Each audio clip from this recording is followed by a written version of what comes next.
I think the Israelis and the Palestinians had about a 25 to 30% chance of achieving that engineered solution. But it is no longer available. At least I can't, and I don't know anyone who can or anyone who has in the last 15 years described a series of political developments which could lead to the two-state pretty picture. The idea that Zionism means a state for the Jews that's not an anti-Zionist idea, but it is not equivalent to Zionism. The Saudi government cannot get into bed with Netanyahu. Dr. Ian Lustick is one of the premier minds in the academic space, and he's unquestionably one of the top experts in the world on Middle Eastern affairs. His ability to contextualize and communicate complex political circumstances by creating conceptual political frameworks and marrying them with political facts on the ground is second to none. He is the Emeritus Bess W. Heyman Chair in the Political Science Department at the University of Pennsylvania and previously taught at Dartmouth College. He's published numerous books and articles on Israel, the Middle East, U.S. foreign policy, comparative politics, and much more. He previously worked for the Department of State, served as a member on the Council on Foreign Relations, and as past president of the Politics and History sections of the American Political Science Association and the Association of Israel Studies. What's more, Dr. Ian Lustick has created a technology-based application that is used by the Department of State, the National Counterterrorism Center, various branches of the intelligence community, among others. I spoke with him about his newest book, Paradigm Lost, From Two-State Solution to One-State Reality, and how it can be used for understanding what's happening in Israel-Palestine right now and for the years to come. Enjoy. I want to start off with your newest book, Paradigm Lost, which I feel is not only very relevant to what's happening today, but will continue to be relevant in terms of contextualizing and understanding how things are likely to transpire as matters continue to evolve in Israel-Palestine really throughout the years. The book is multifaceted, comprehensive, and extremely concise, a truly well laid out thesis that would benefit anyone interested in understanding Israel-Palestine in greater depth and who also want a relatively quick read. It's 150 pages, despite being very rich. What I appreciate about it in particular is the psychological angle from which I feel you sculpt the book around. Specifically, the collective psychology of societies and groups, in this case, those involved in the Israeli-Palestinian conflict, and how the rigidity of what groups believe and the actions they take based on those beliefs create unintended consequences that generate new political realities radically different from what was originally believed, imagined, or sought after by these groups, of which they then have little choice but to adapt to these new circumstances. It's in part a political story of groups' beliefs and ideas formulating into plans, the plans not working out fully, which requires the groups to change. You lay out 5 concepts for this, all of which are fantastically grounded by data and sources. I want to start with the final concept you lay out, which is the one-state reality. How did we get from Zionism to a two-state solution to a one-state reality with a solution yet to be determined? And take this question wherever you want. Well, thanks so much. I mean, that's a lot of praise for the book. I think I can approach this question of what do I mean by a one-state reality. It's a very important one, and I'm glad you asked it first, because unlike other people who have interviewed me, you understand that there's a difference between a one-state reality and a one-state solution. I am not presenting a one-state solution. Why? Not because I don't think one democratic state for everyone who lives in the country isn't a nice thing and wouldn't be wonderful to have, but because I don't know how to get there. When for years I was an advocate of the two-state solution, meaning two states, a Jewish state and a Palestinian Arab state, next to each other, in which neither people would get everything they wanted or deserved, but some kind of minimally satisfying arrangement would be produce a set of ongoing problems much better than the problems that they would have otherwise.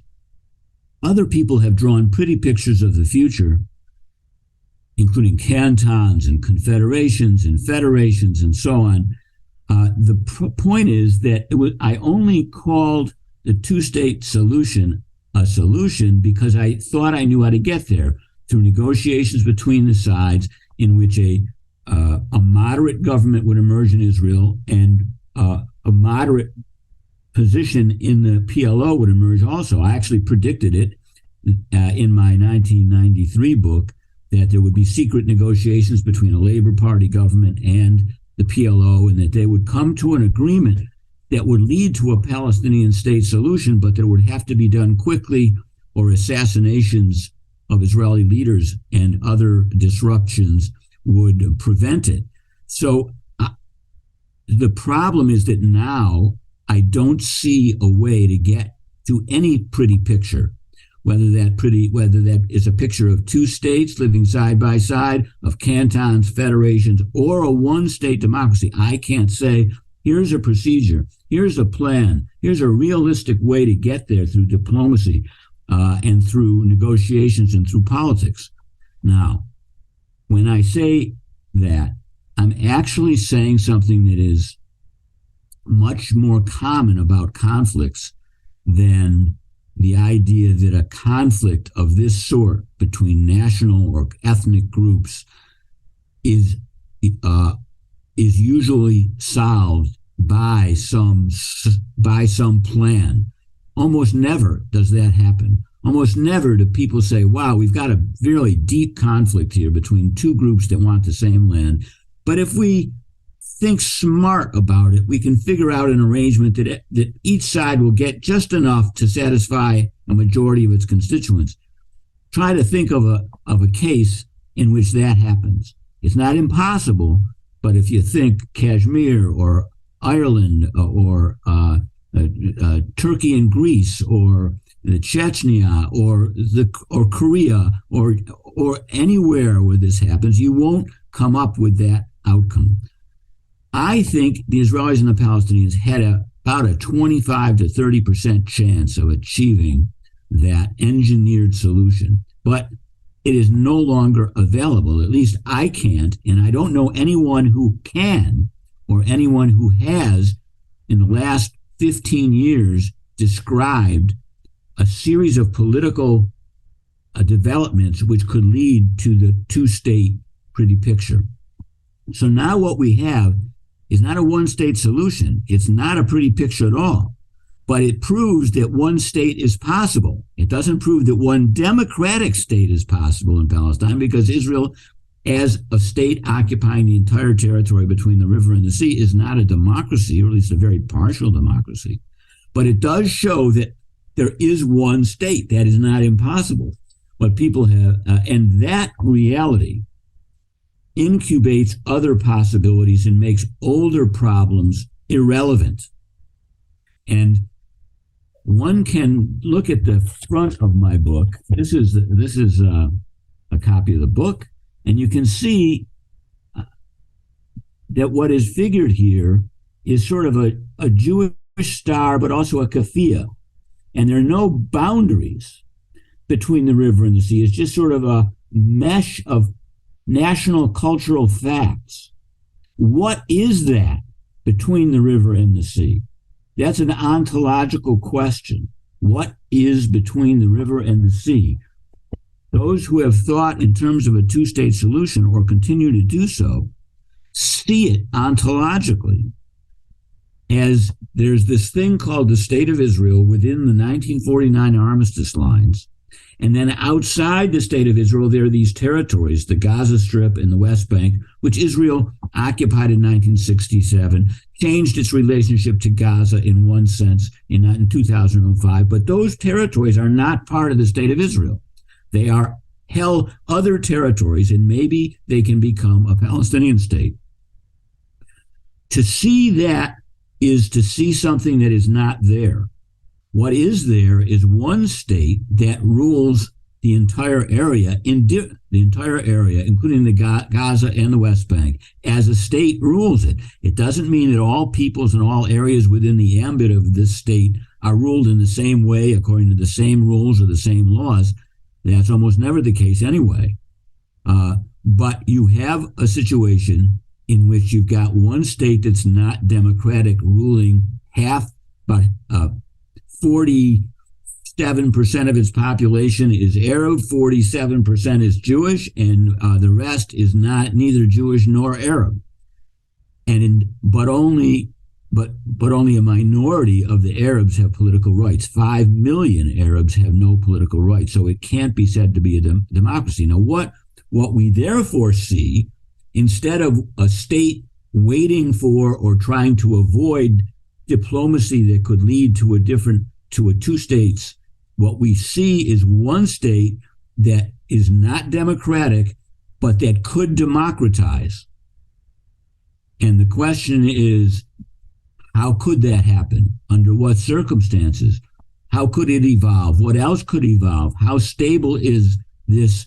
And what role does the image of the mirage of a two-state solution play in prolonging such a messy reality? Mm-hmm. Yeah, it's fascinating. And, in a strange way, it evokes hope, despite the understanding that the reality will bring more turmoil, more suffering. It's kind of a light at the end of the tunnel sort of thing, where the journey's long and you know how painful it's going to be, but there's something there at least. It's not some... Yeah, I'm glad you put it that way, because one of the things that I had to give up by admitting that the two-state solution that I had advocated and worked for and written about for decades was no longer available is that I would not see in my lifetime a pretty picture. I always aspired, I organized a petition campaign among Jews in the early 1970s called Yesh Breira, to end Jewish settlement in the West Bank and Gaza, and to create a non-belligerent Palestinian state there to live alongside it. And that was when there were only 1,100 Jewish settlers in the West Bank outside East Jerusalem. 1,100. We had about 450 signatures on that petition, which the Golda Meir government ignored. But it was picked up by the Palestinian press and some left-wing Israeli journalists. The point is that that thing that I worked for, I really expected it could happen in my lifetime. Not only in my lifetime, I felt that it had a good chance of happening very quickly if only the Israeli government would negotiate with the Palestinians. As it happened, they wouldn't. And by the time they did, it was almost too late in the 1990s. It was almost too late. It wasn't, I don't think, but in the event, the odds were against it. So I've had to adjust to that. But the payoff for adjusting to it, the payoffs are many. One of them is, as you say, there is hope, because if I take a longer run, a longer term perspective, there is hope. That's how countries democratize. When the democratization requires the extension of citizenship to previously stigmatized and excluded populations, it takes a long time. You can democratize Romania by killing Ceausescu, and the next day you've got a democracy. Yeah. That's the easy way to democratize, to take an autocracy, get rid of the dictator, and poof, you build a democracy. But when you have a partial democracy, one that has political rights for whites but not blacks, or men but not women, or Jews but not Arabs, or Protestants but not Catholics, it takes generations to change. And that's the kind of democratization that is a process that is challenging Israel, or will challenge it eventually. Actually, I believe it's already started. and that's related to the struggles that we're seeing in the streets of Israel and Palestine right now.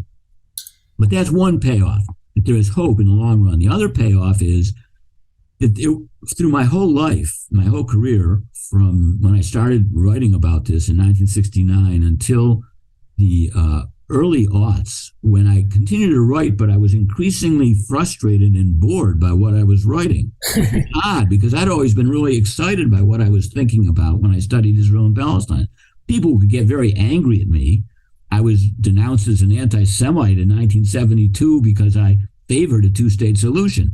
In 2013, I was denounced as an anti-Semite because I said the two-state solution is not possible anymore.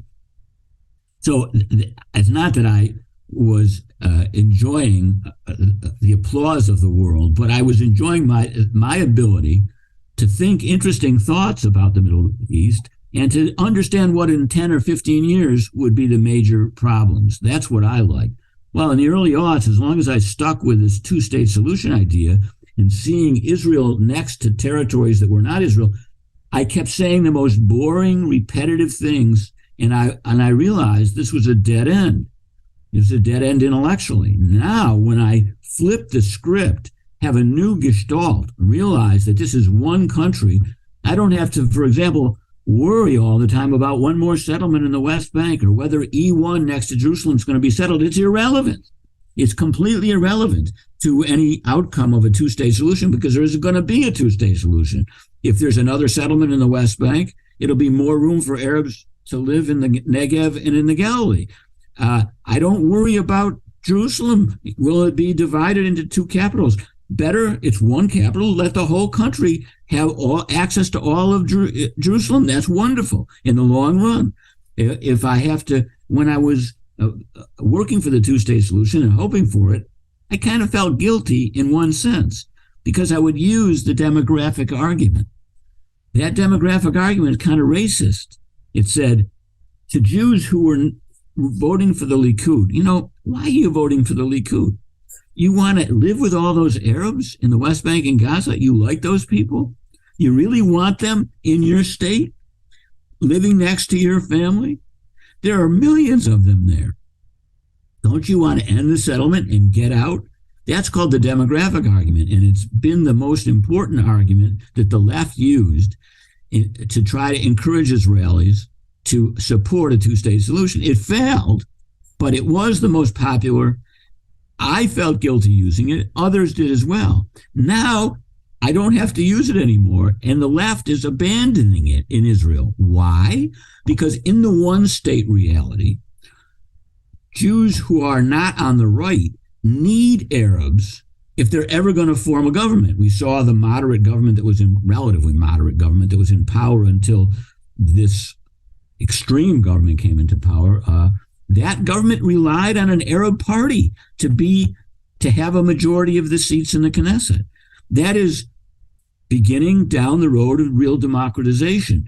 And if you require Arab parties to be in your coalition, and if you require Arabs to vote in large numbers, if you're going to have a chance to form a coalition, then you can't speak about them as if you despise them. You can't exclude them from the legitimate political role, because if you do, you're cutting off your own coalition partners.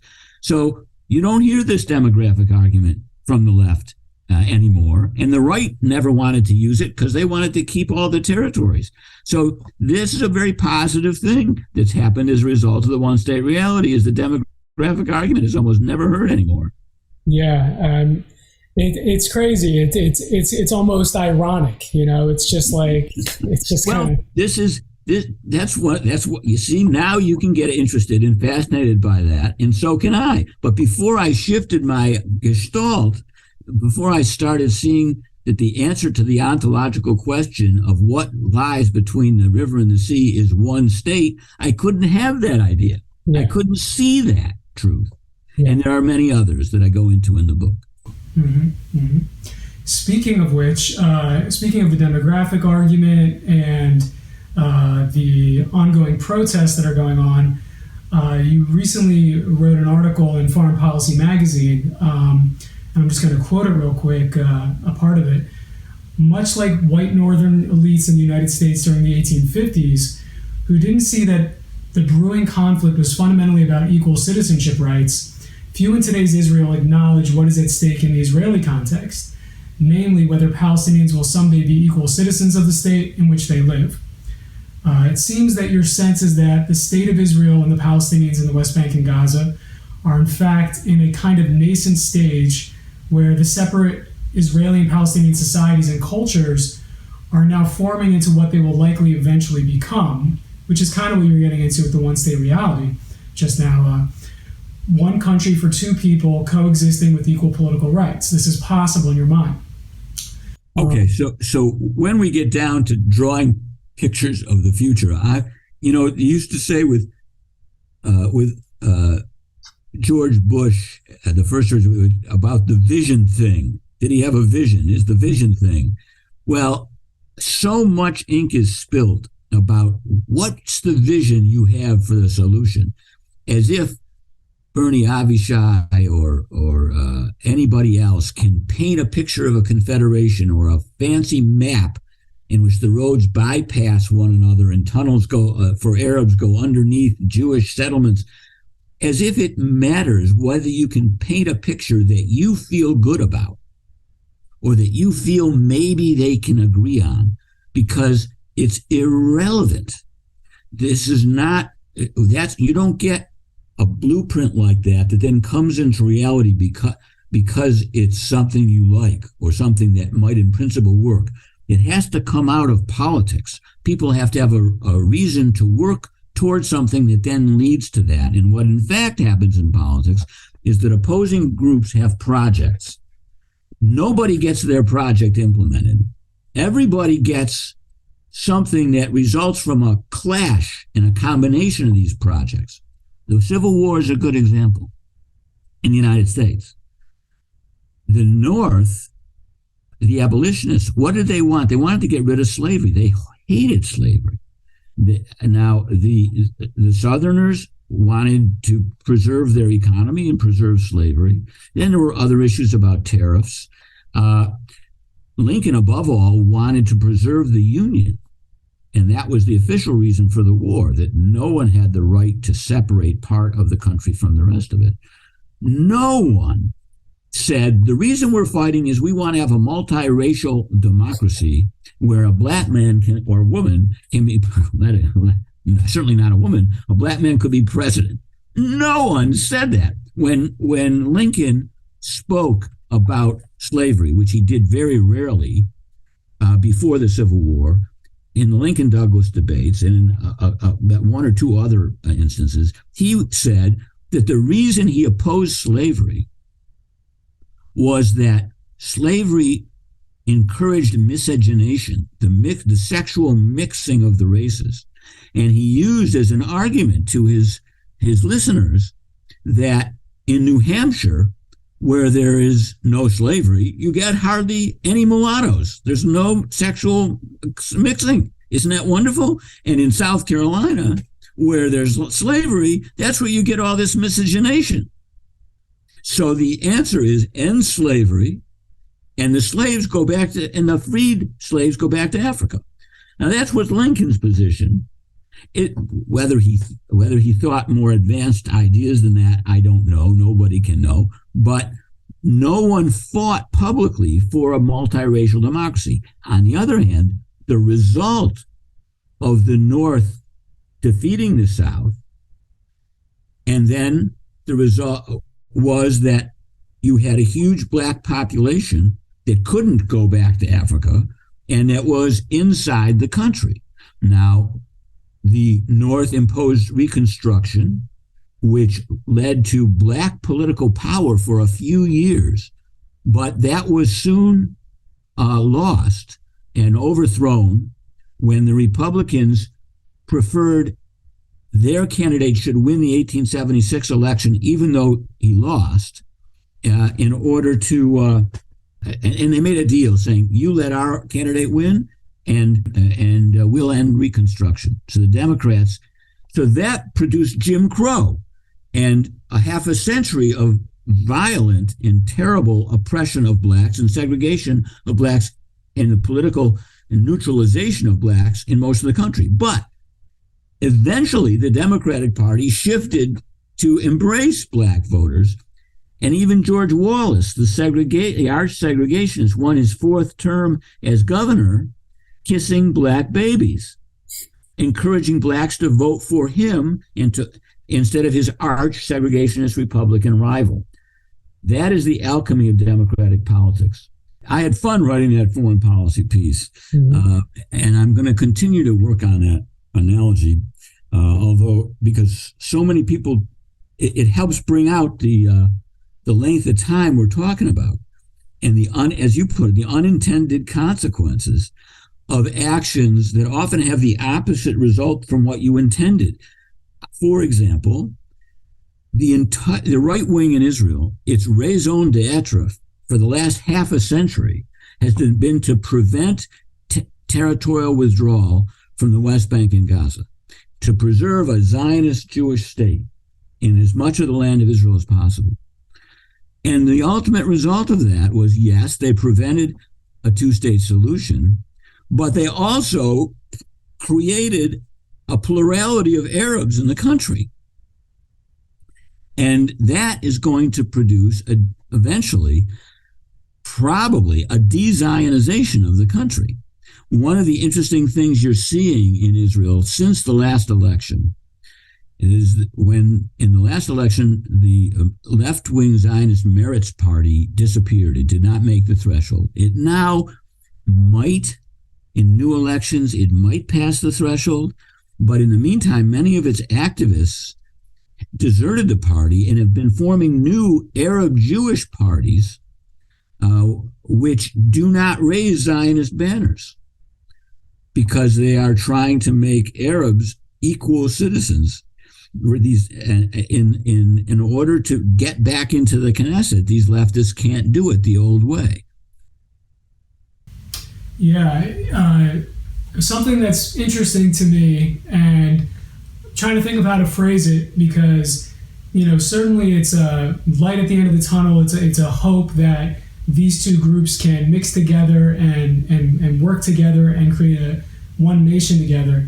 Simultaneously, something I think about is, the tenet of Zionism was that, and you know this very well, you've talked about it a lot, was that, the experience of the Jews in Eastern Europe and in much of the world was a catastrophe, as you put it.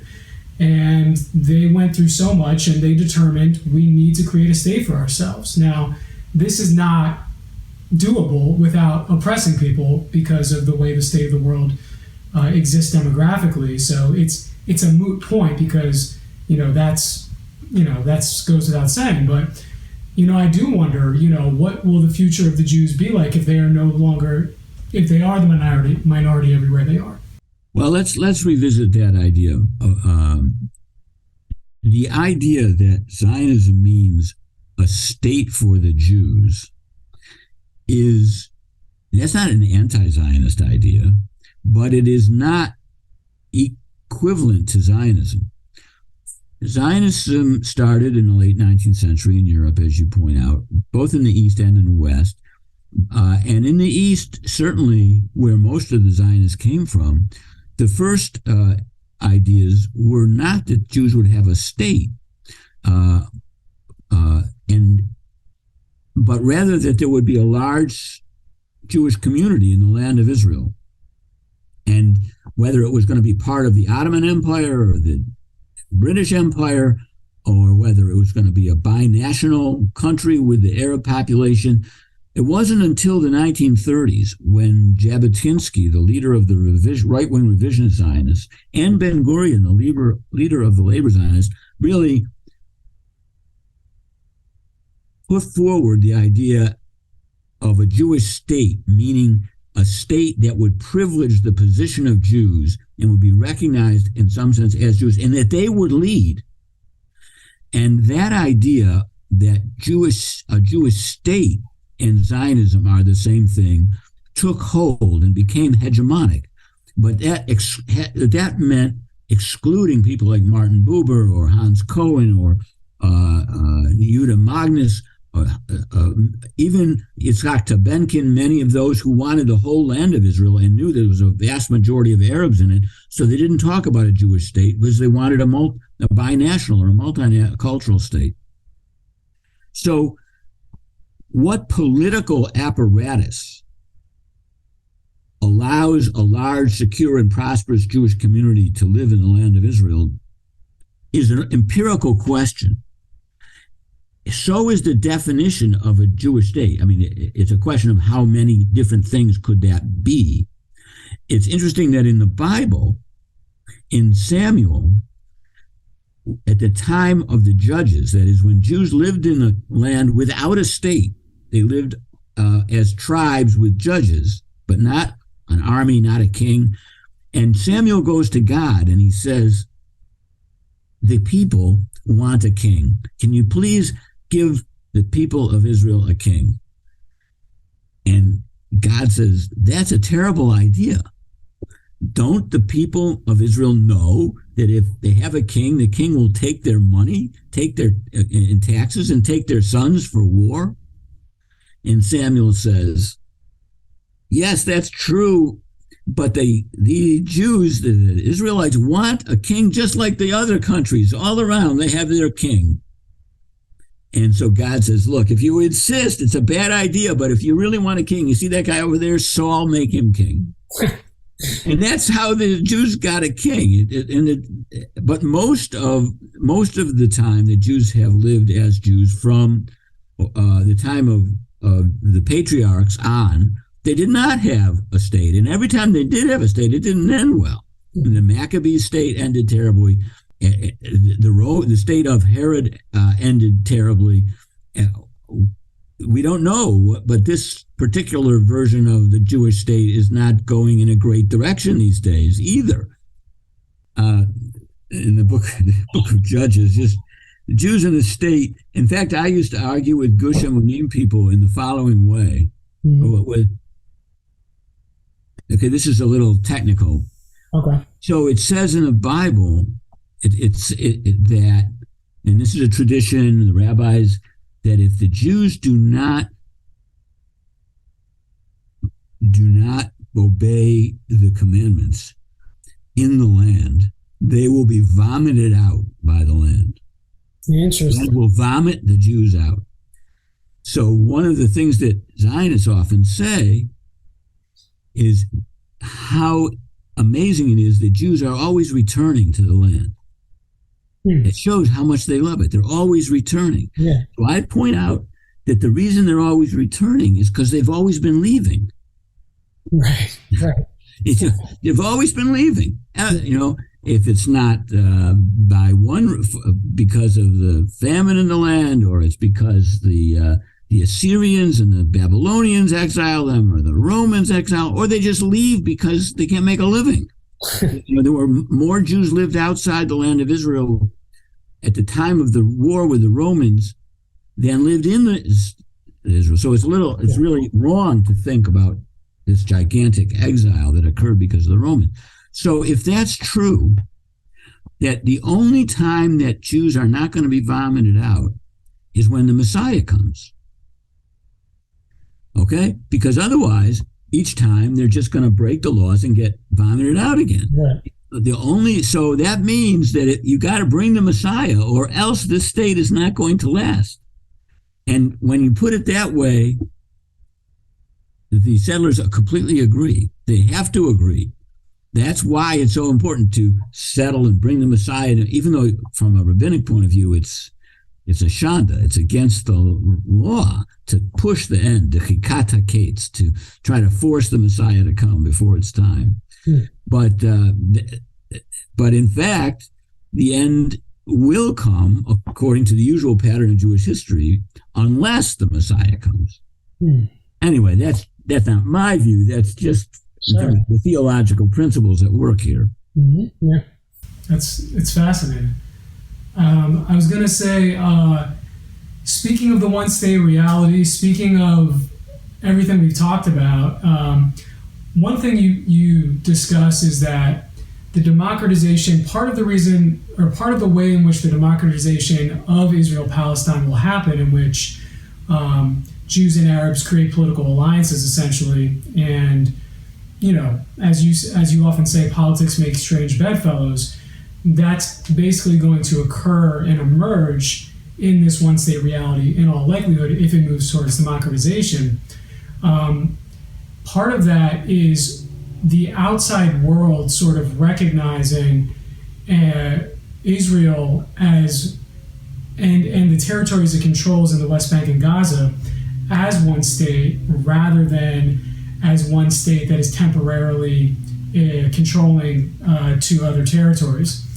And part of recognizing that has to do with public opinion. Obviously, it has to do with foreign leaders recognizing it, but Foreign Affairs, as I'm sure you saw, just came out with an article that they heavily promoted about the one-state reality. And for those who don't know, Foreign Affairs is a highly respected establishment and mainstream periodical, and they make a passionate case that Israel is essentially not a democratic society, that Palestinians are second-class citizens who are furthermore oppressed by the state, and on top of that, they say that if Israel is not an apartheid society, that its policies rhyme with that of an apartheid society, and that it's time for the United States to recognize this and promote change. This occurrence of a mainstream periodical such as Foreign Affairs saying this outright, this is something you couldn't imagine happening really even a couple of years ago, let alone... Well, two things on that. Yeah. One is that in 2013, the New York Times invited me to write an article on this as the front article of the New York of the Week in Review. So I did. It called The Two-State Illusion, and that caused quite a stir. So this idea has been around. The book that those four folks who are good friends of mine, they edited a book called The One-State Reality. I was part of the conference that put that book together. In fact, I gave them the name, The One-State Reality. My chapter in that book is the first chapter. It's about the ontological problem that we talked about. It's called Where and What is Israel?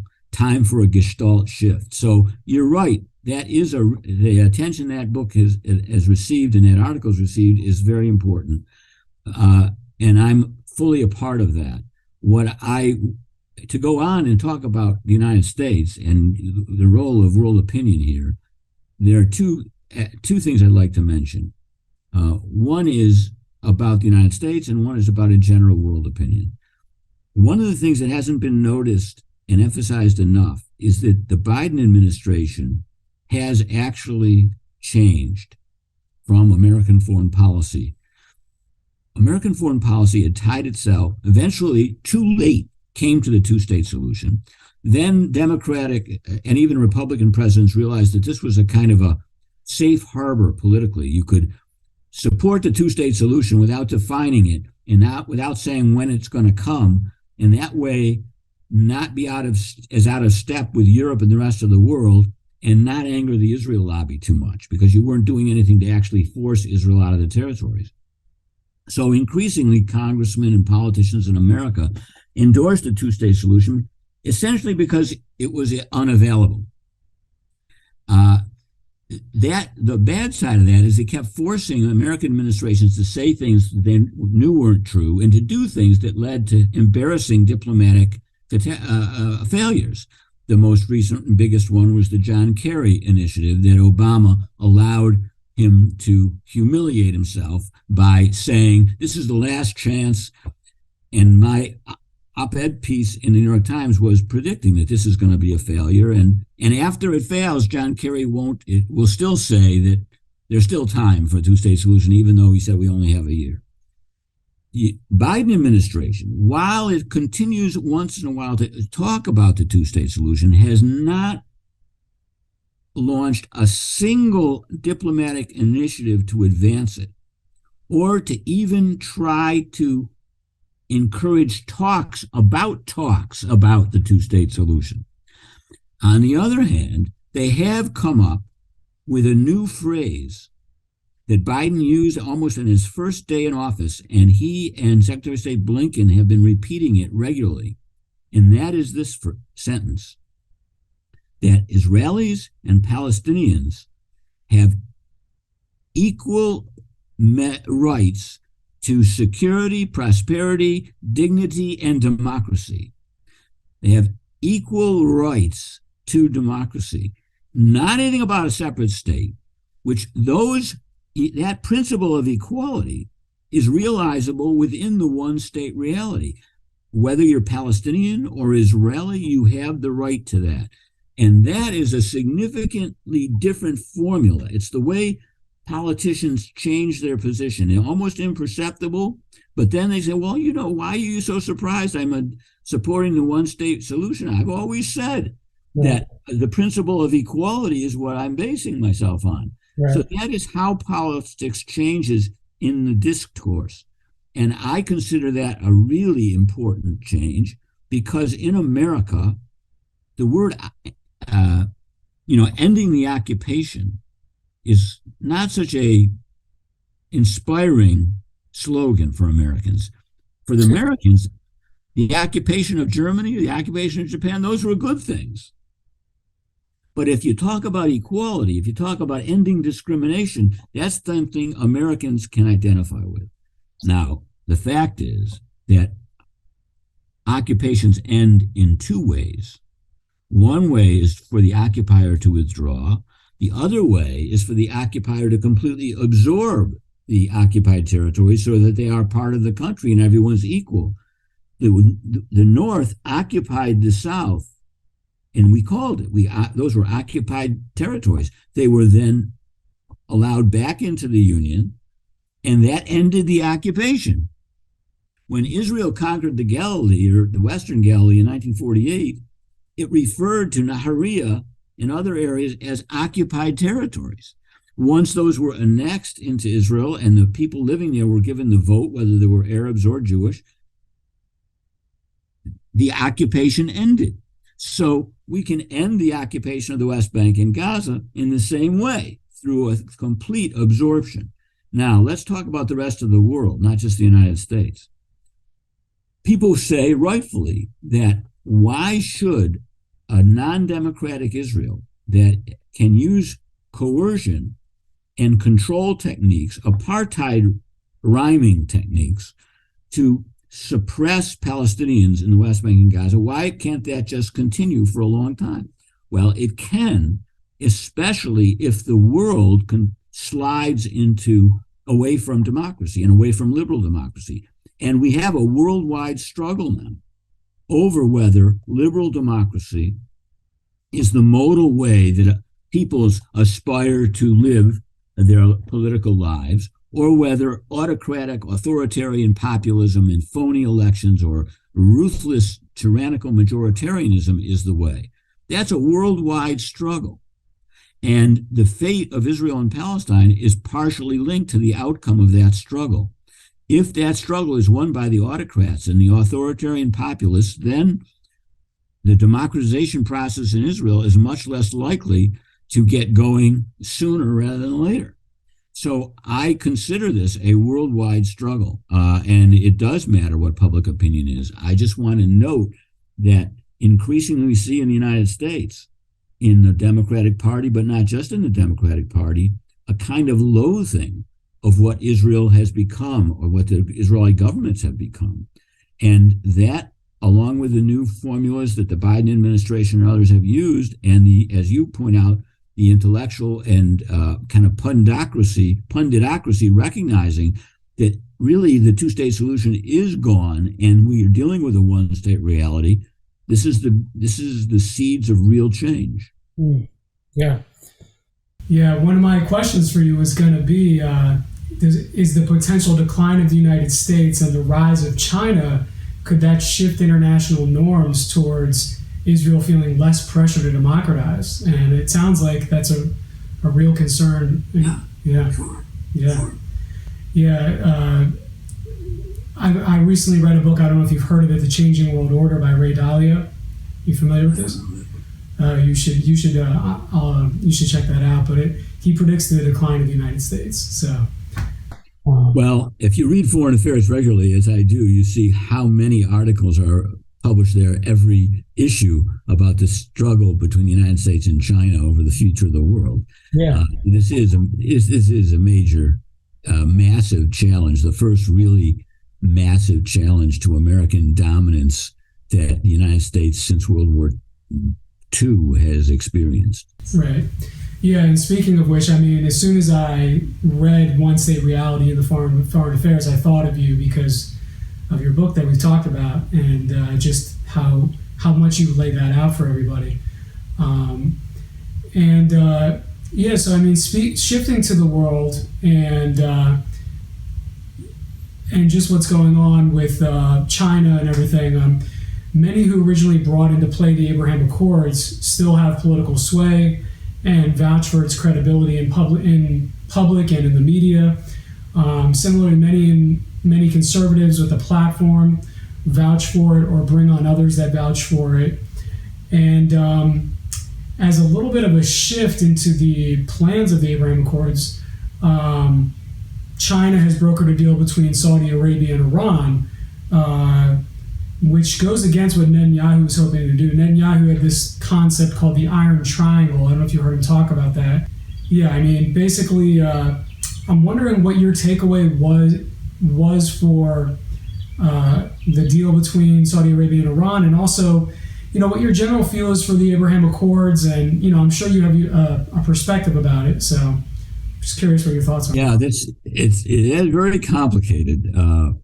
First of all, what the Abraham Accords are: a deal among autocratic states or non-democratic states to protect one another. This is not a deal between the Israeli people and the people of the UAE or Morocco. It's a deal among the elites, among the governments that hold power for reasons other than free elections. Netanyahu has been taking advantage of that, and taking advantage of the ability of the United States to give different countries something that they really want, and they're willing to sign a limited arrangement with Israel in order to get it from the United States. So Morocco gets American recognition of its annexation of the Western Sahara.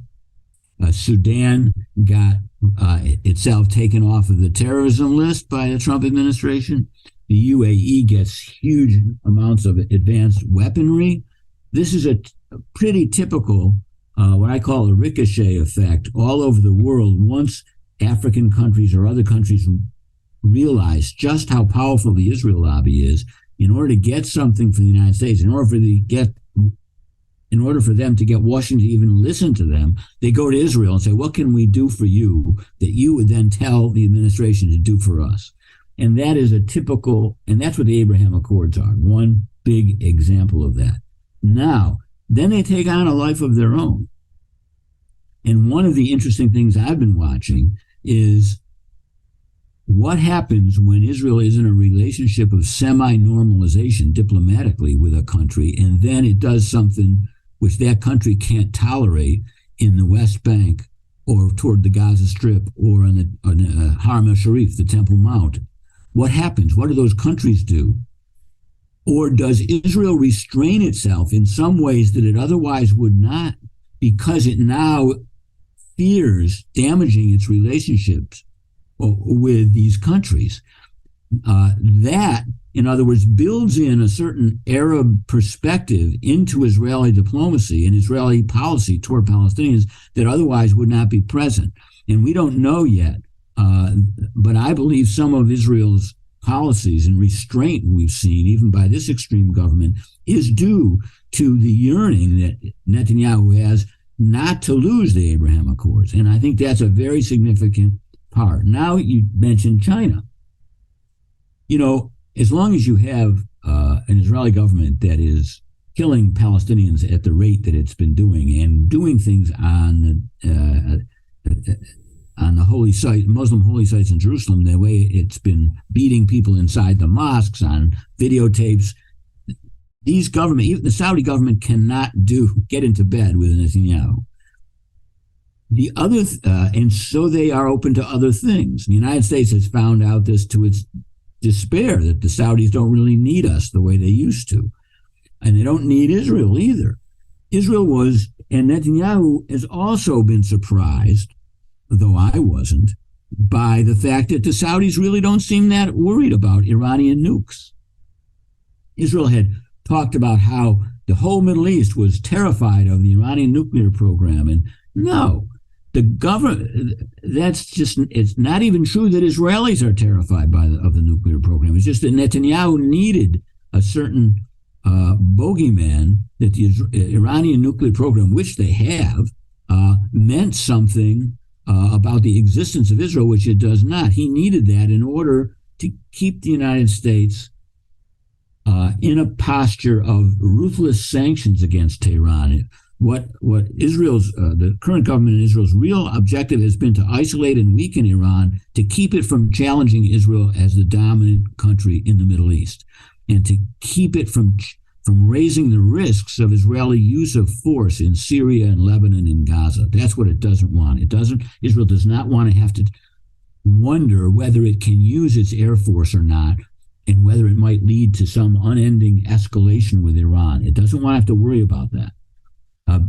But it is starting to have to. And when China comes in and it helps Iran and Saudi Arabia reach agreements which they naturally should reach, it benefits China, and it undercuts that Israeli formula that the entire Middle East is outraged at the idea that Iran could get nuclear weapons.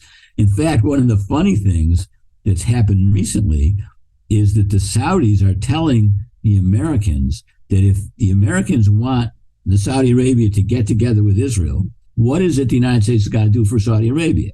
We know what they did for Sudan. We know what they did for Morocco and UAE. What do they got to do for Saudi Arabia?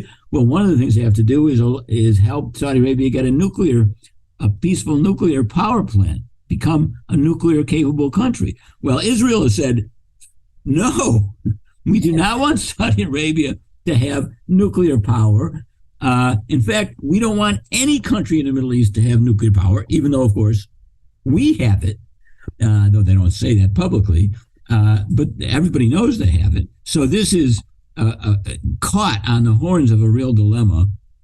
As a matter of fact, your listeners may be amused to know that in the midst of this furious fight in Israel over the judicial overhaul, in which the ex-Prime Minister Ehud Barak has become one of the most vehement critics of the government, attacking them as veritable fascists, in one of his tweets, Barak said that world leaders that he's talked to throughout the world are terrified that some lunatic messianic religious government in Israel that holds power there now with nuclear weapons will destroy the region. In other words, and then people said, hey, you're not supposed to say we have nuclear weapons. So he deleted the tweets. That's funny. Yeah. I mean, trying to think where to go. I brought up China. We talked about covered a lot, Well, I think one thing that just to conclude, I'd like to point out something in the book. The book does go into the one-state reality and the death of the two-state solution, but it also explains why this happened. And the first three chapters are really why. And it's not just the settlements. It's that Israel changed from a kind of Connecticut or New Jersey-style blue state in the 1950s and 60s to a kind of Ohio or Pennsylvania purple state in the 1980s, back and forth between Likud and Labor, to now it's Idaho, it's Oklahoma. It's a really deeply red state. Mm-hmm. And one reason for that is the unintended consequences of the Israel lobby in the United States being as strong as it has been. Americans are supposed to mobilize around ideas that they have and interests that they have and fight like hell to implement them. And the founding fathers created a system in which there would always be other countervailing lobbies that would mean that if everybody fought for what they wanted, the outcome would be a messy compromise. That's what the Constitution was, a messy compromise. George Washington, when he was president, when his farewell address, pointed out that there was an exception to this, and that is if a part of the country, one had a passionate attachment to a foreign country, there would be no countervailing lobby in the country, and that would be a terrible danger for our country. He was thinking of the French Revolution at the time of France, but he wrote this idea of a passionate attachment has come home to roost in two ways in the United States in the last 50 years. One is with Israel, where our policies have been 2 or 3 or 4 standard deviations from the international mean. And that's because every time an American government, American president, and almost all of them have wanted to try to solve the problem by putting a little pressure on Israel to sign a 2-state solution, the domestic affairs advisor said, no, don't do it. It might be a good idea, but it probably won't work, and you'll lose politically drastically, and you can't afford that. And every time, whether it's Carter or one of the Bushes or it's Clinton, they all listen. So what was the effect of time and again the United States backing down from putting pressure on Israel? It was that in Israel, the careers of moderate politicians like Yossi Sarid or Shulamit Aloni or Chaim Ramon, all these people who could have been prime minister, but never could because they kept predicting, well, of course we can't have everything. We can't have everything. We can't have the West Bank and Gaza and the American support forever and all the arms we want and all the money we want. They'll eventually come clobbering on us. Let's sign a deal before they force us to. The whole world will be against us. The right said, no, we can do whatever we want. The United States will always support us no matter what. And the right has been correct. And so all those left-wing politicians never could get into office. Instead, what the success of the Israel lobby did, was to incentivize Israeli politicians to become more right-wing, to promise more and more and more to Israeli voters that they could get everything, including Jewish state and no rights for Arabs in the whole country, and still not have to suffer any consequences. So the entire position of Israeli politics shifted way to the right of what it otherwise would have been, except for the Israel lobby. Now, just as an added little interesting fact, what other issue in foreign policy does the United States operate in and end up 3 standard deviations from the international mean? There's one other. Trying to think. You tell me. Cuba.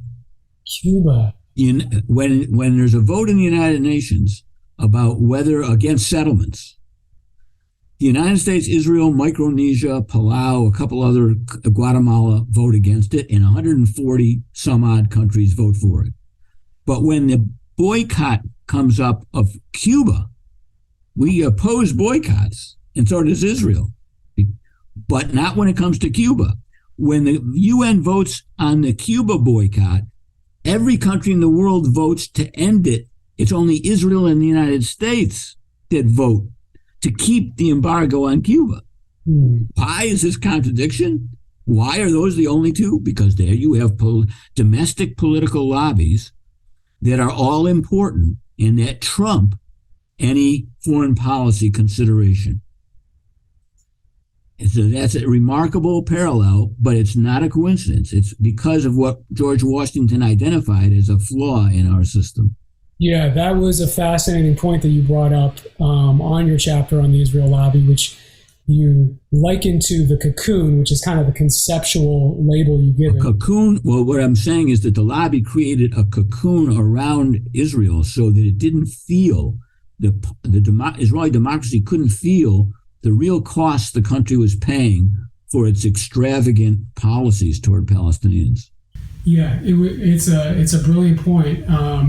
each one of your concepts that you bring out in the book, like I mentioned, they anyone can relate to it as an individual, because, and I think you say that, it's like a spoiled child who's insulated by his family. He doesn't realize if he's spoiled or not. And you also bring up the point of the Jews' perception of their neighbors through this concept of Holocaustia. And you bring up, go ahead, if you were going to say something. That's I think an entirely new conversation. Maybe we don't have time today, but it's a very sensitive and important. As Jews, most of us go around with networks of hyperlinks in our heads, so that any mention of barbed wire or carbon monoxide or gas or crematorium trigger all kinds of traumatic. Well, in Israel, that's brought to a fever pitch, and it has distorted political culture in Israel to the extent that any politician, even without the Israel lobby or with the other factors I talk about, the settlements, would find it very difficult to justify trusting Gentiles and compromising what are perceived as Jewish interests. So that's the political culture side of why the two-state solution ran into such difficulties. Yeah, and so there's 3 other concepts that you lay out, and they're all I recommend it for anybody who's interested in understanding what's going on. Really, that's the easy way to put it. And yeah, I appreciate your time, Dr. Lustick, and until next time. Thank you very much. Good luck. Thanks.